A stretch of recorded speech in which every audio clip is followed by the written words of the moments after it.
नमस्कार दोस्तों। आपके अपने चैनल श्री हरि में आप सभी का एक बार फिर से बहुत बहुत स्वागत है। जय श्री राधे कृष्णा। दोस्तों, जीवन एक ऐसी यात्रा है जहाँ हर मोड़ पर नई चुनौतियाँ, नई मुश्किलें और नए अवसर हमारा इंतजार कर रहे होते हैं। भगवान श्री कृष्ण श्रीमद् भगवद गीता में अर्जुन के माध्यम से हम सभी को यह समझाते हैं कि जीवन में आने वाली कोई भी समस्या हमारे साहस से बड़ी नहीं होती है। आज का यह वीडियो आपके जीवन को देखने का नजरिया पूरी तरह से बदल देगा। आज हम उन गहन रहस्यों पर बात करेंगे जो एक साधारण व्यक्ति को भी असाधारण बना सकते हैं, जो एक रंग को भी राजा बना सकते हैं और जो एक अशांत मन को परम शांति की ओर ले जा सकते हैं।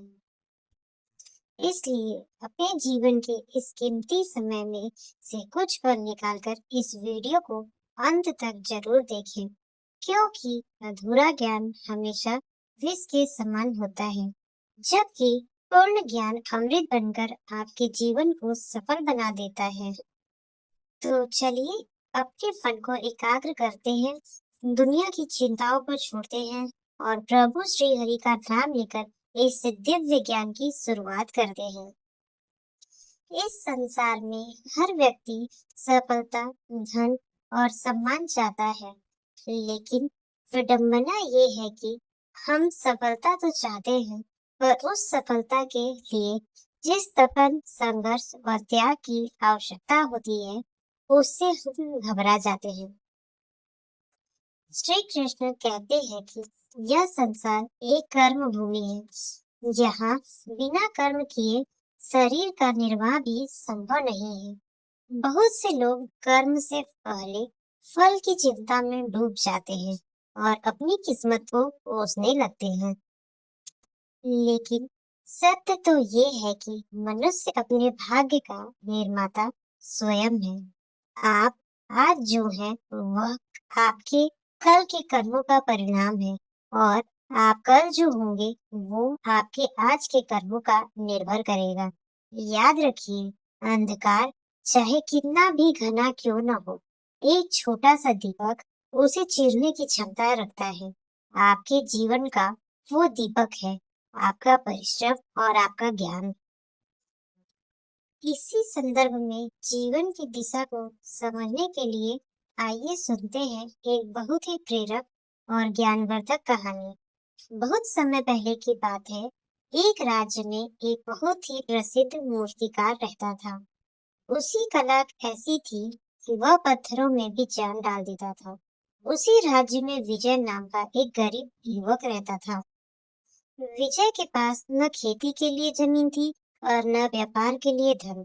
वह हमेशा भगवान को कोसता रहता था कि हे प्रभु, तुमने मुझे इतना दुर्भाग्यशाली क्यों बनाया। देखो वो मूर्तिकार कितनी सुखी है और मैं दाने दाने को मोहताज हूँ। एक दिन विजय की मुलाकात एक साधु महाराज से हुई। विजय ने रोते हुए अपना दुख सुनाया। साधु ने मुस्कुराते हुए कहा, बेटा, तुम्हारे भीतर भी एक बहुत बड़ा खजाना छिपा है, बस पहचानने की देर है। तुम उस मूर्तिकार के पास जाओ और उससे सीखो कि वह सफल कैसे हुआ है। विजय मूर्तिकार के पास पहुंचा और बोला, महाराज, मैं बहुत गरीब हूँ, कृपा करके मुझे सफलता का कोई मंत्र बता दीजिए जिससे मेरी गरीबी दूर हो जाए। मूर्तिकार ने विजय से कहा, ठीक है, मैं तुम्हें सिखाऊंगा, लेकिन एक शर्त है। तुम्हें अगले 1 महीने तक मेरे साथ जंगल चलना होगा और पत्थर चुनने में मेरी मदद करनी होगी। विजय तैयार हो गया। अगले दिन वे दोनों जंगल पहुंचे। मूर्तिकार ने एक बड़ा पत्थर देखा और विजय से पूछा, क्या तुम्हें इसमें कुछ दिखाई देता है? विजय बोला, नहीं गुरुदेव, यह तो बस एक साधारण और कठोर पत्थर है। मूर्तिकार मुस्कुराया और बोला, मुझे इसके भीतर एक बहुत ही सुंदर भगवान की प्रतिमा दिखाई दे रही है। मेरा काम बस इतना है कि मैं पत्थर के उस हिस्से को हटा दूं जो इससे मूर्ति का हिस्सा नहीं है। मूर्तिकार ने अपनी छेनी और हथौड़ी निकाली और जैसे ही पहली चोट मारी, वह पत्थर बीच से चटक गया। वह चोट सह नहीं पाया। मूर्तिकार ने कहा, यह पत्थर कमजोर है, यह दबाव नहीं झेल सकता। वे आगे बढ़े।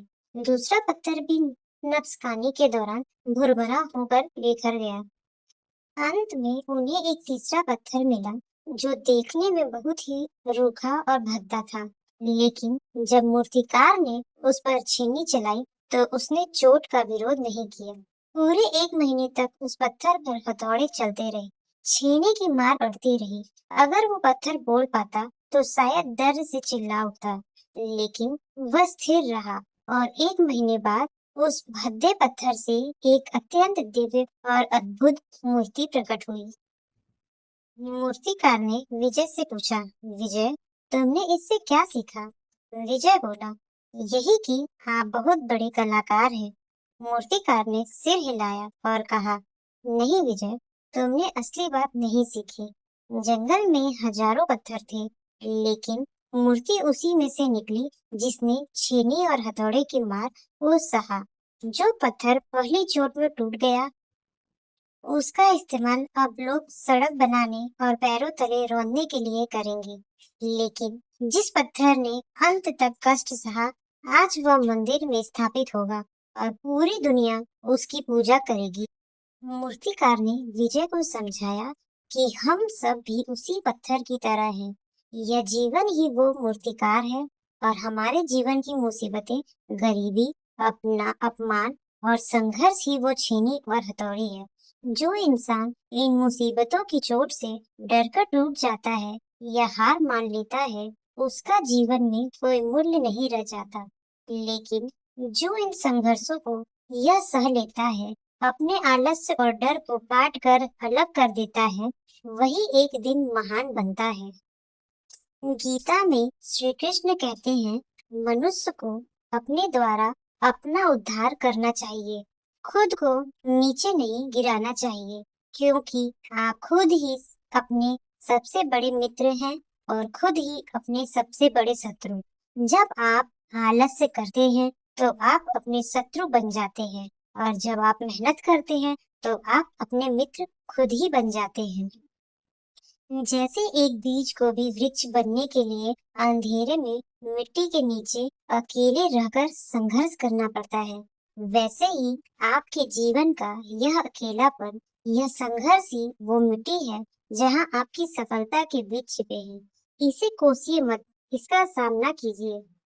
अंत में आपके चैनल श्री हरि के माध्यम से मैं आपसे बस इतना ही कहना चाहूंगी कि खुद को कभी बेचारा मत समझिए। आप उस परम पिता परमात्मा की संतान हैं जो कण कण में वास करता है।